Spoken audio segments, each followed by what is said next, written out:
2,000 years ago, the world witnessed the worst miscarriage of justice ever known to mankind, and that was the crucifixion and murder and trial of Jesus Christ.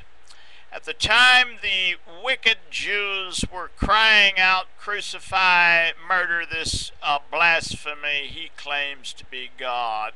The Jews whipped up the hatred and put pressure on the unchecked power of the Roman governor at the time, and pressured this person to make the arbitrary decision to crucify Jesus. And it was based on this corruption of the people and corruption of the government.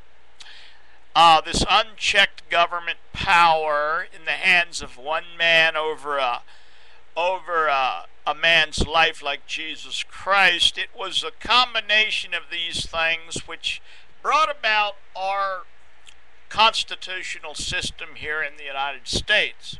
This is where our judicial system gets its basis of a constitutionally fair trial, putting up hurdles and safeguards against to prevent an innocent man from being wrongfully convicted in a court of law. That's why we have juries who decide the fate of an individual and not a judge. And that's why we have a constitution that guarantees a man can be silent before the police and not have to confess to things the police make him confess to. And our Constitution makes the police have to prove beyond a reasonable doubt that a man is guilty.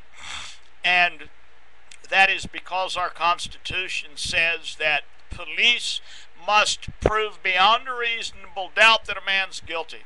Not just put him up there and decide to crucify him like the Pilate did, like the governor of the Jews did to Jesus Christ. But there has to be, you have to, in order to get a conviction, to convict a guilty man in this nation, you have to be sure beyond a reasonable doubt that he's guilty. You have to jump over a lot of hurdles with court procedures that keep you from just being able to walk in and lie on a guy you want to destroy and send him to prison for the rest of his life. Our system keeps wicked people from using the government to crucify innocent people. If we had that in Jesus' time, there would not have been a sacrifice of a good man.